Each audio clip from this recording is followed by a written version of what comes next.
Assalamualaikum warahmatullahi wabarakatuh. Apa kabar semua? Perkenalkan, kami dari kelompok 4, yaitu Dery Marfiansah, Giselin Linarta, Yuli Risnanda Putra, Oki Aristia Hapsari, dan Tri Rahmawati Nurdini. Kami akan menjelaskan mengenai peran akuntansi dalam membuat laporan keuangan hotel. Kita masuk ke penjualan hotel. Industri perhotelan merupakan industri jasa. Penjualan yang didapat dari industri perhotelan adalah berasal dari jasa yang ditawarkannya. Contohnya seperti pelayanan kamar, jasa pencucian pakaian, jasa pelayanan barang, dan lain-lain. Ciri-ciri penjualan pada industri perhotelan ada 3. Yang pertama yaitu frekuensi penjualan relatif tinggi. Industri perhotelan dalam sehari beroperasi selama 24 jam. Dalam jangka waktu operasional itu, frekuensi penjualan yang terjadi relatif tinggi walau dengan jumlah rupiah per transaksinya relatif kecil. Yang kedua, bisnis yang bersifat musiman. Fluktuasi bisnis di industri perhotelan relatif tinggi untuk hotel di kawasan bisnis. Tingkat hunian kamar yang tinggi terjadi antara hari Senin sampai dengan Kamis. Hari-hari selanjutnya seperti Jumat sampai Minggu, tingkat huniannya menurun tajam. Yang ketiga, peluang penjualan yang hilang tidak dapat dikompensasi. Jasa kamar yang tidak terjual pada waktu tertentu tidak dapat dikompensasikan dengan penjualan pada waktu berikutnya. Misalnya, untuk malam ini tingkat hunian 65%, berarti ada 35% kamar yang tidak terjual. Baiklah, yang berikutnya saya akan menjelaskan mengenai faktor yang mempengaruhi penjualan hotel. Apabila terdapat penjualan hotel, tentunya kita memperoleh pendapatan. Dan pendapatan ini diakibatkan oleh kegiatan-kegiatan perusahaan dalam memanfaatkan faktor yang dapat mempengaruhi penjualan hotel itu sendiri. Jadi seluruh kegiatan perusahaan yang dapat menimbulkan pendapatan secara keseluruhan itu akan menimbulkan 2 macam akibat, yaitu pengaruh positif dan pengaruh negatif. Apabila pengaruhnya positif, maka kita akan memperoleh laba atau pendapatan. Dan apabila pengaruhnya negatif, maka kita akan memperoleh beban atau kerugian. Jadi selisih dari keduanya ini akan menjadi laba atau income dan rugi atau loss. Dan pada penjualan hotel, yang paling utama tentunya adalah penjualan kamarnya. Menurut bahasa swasta, faktor yang dapat mempengaruhi penjualan kamar itu adalah tarif kamar, biaya promosi, dan jumlah kamar. Tarif kamar merupakan salah satu faktor yang sangat penting, karena biasanya tarif kamar itu berbanding terbalik dengan permintaan kamar. Apabila tarif kamarnya rendah, maka permintaannya akan tinggi, dan apabila tarif kamarnya tinggi, maka permintaannya akan rendah. Dan kemudian biaya promosi. Biaya promosi itu mencakup promosi penjualan, pemasaran langsung, periklanan, dan juga penjualan personal. Dan kemudian jumlah kamar.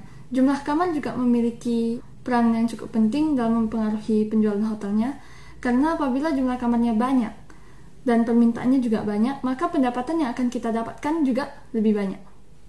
Kemudian yang berikutnya adalah peranan dan manfaat penjualan hotel. Jadi manfaat utama dari hotel ini adalah sebagai sarana untuk memenuhi kebutuhan tamu, baik itu wisatawan ataupun pelancong, sebagai tempat tinggal sementara mereka, selama mereka jauh dari tempat asalnya. Jadi pada umumnya kebutuhan utama para tamu hotel itu adalah istirahat, tidur, mandi, makan, minum, hiburan, dan lain sebagainya. Penjualan hotel ini juga memiliki peranan dan manfaat yang penting dalam pembuatan laporan keuangan hotel itu sendiri. Karena apabila penjualan hotel meningkat, maka otomatis pendapatan dalam laporan laba rugi hotel itu akan meningkat juga. Namun apabila penjualan hotel itu menurun, otomatis pada laporan laba rugi pendapatannya juga akan menurun. Jadi karena itulah penjualan hotel ini memiliki manfaat dan peranan yang sangat penting dalam menentukan meningkat atau menurunnya laba dalam pembuatan laporan keuangan tersebut. Selanjutnya adalah dalam menunjang pembangunan negara, usaha perhotelan memiliki beberapa peran antara lain. Yang pertama yaitu meningkatkan industri rakyat.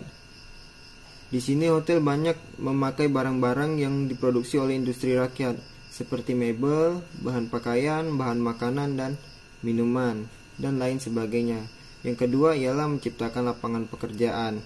Ketiga, membantu usaha pendidikan dan latihan, meningkatkan pendapatan daerah dan negara, meningkatkan devisa negara, dan yang terakhir adalah meningkatkan hubungan antar bangsa. Selanjutnya yaitu laporan keuangan hotel. Dalam usaha perhotelan, akuntansi bertujuan memberikan informasi mengenai operasional hotel. Dengan informasi keuangan ini, manajemen akan dapat mengambil keputusan yang lebih tepat. Manajemen memerlukan informasi keuangan untuk tujuan perencanaan, analisis, dan pengendalian. Dengan informasi keuangan yang sekarang, manajemen dapat merencanakan kegiatan periode yang akan datang. Dengan informasi keuangan yang tersedia, maka manajemen dapat melakukan analisis dan pengendalian yang lebih baik untuk aktivitas operasional hotel. Informasi keuangan untuk keputusan ekonomis, hotel bersumber dari laporan laba rugi, neraca, dan laporan arus kas atau cash flow statement. Baiklah, untuk selanjutnya yaitu sistem akuntansi yang lazim diterapkan di industri perhotelan, yaitu Uniform System of Accounts for Hotel.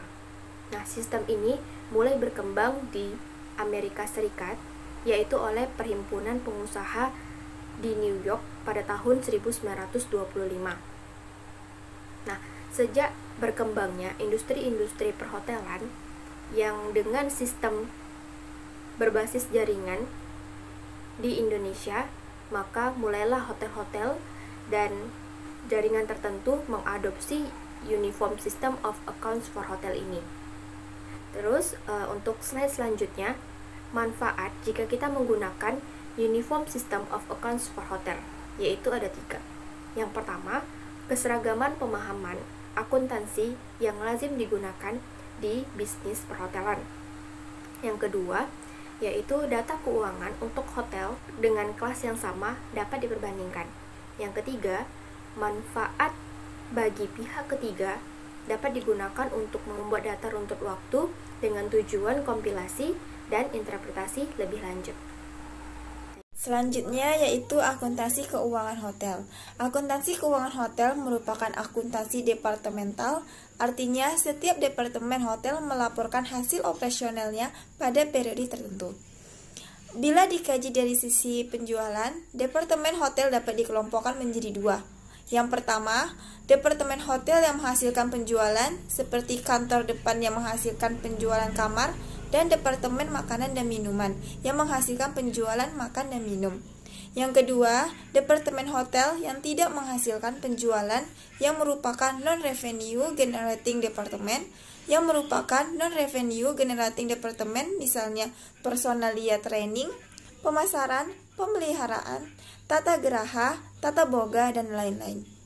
Baiklah, demikian presentasi dari kelompok 4. Jika ada salah, kami mohon maaf. Kami akhiri dengan wabillahi taufiq walhidayah. Wassalamualaikum warahmatullahi wabarakatuh.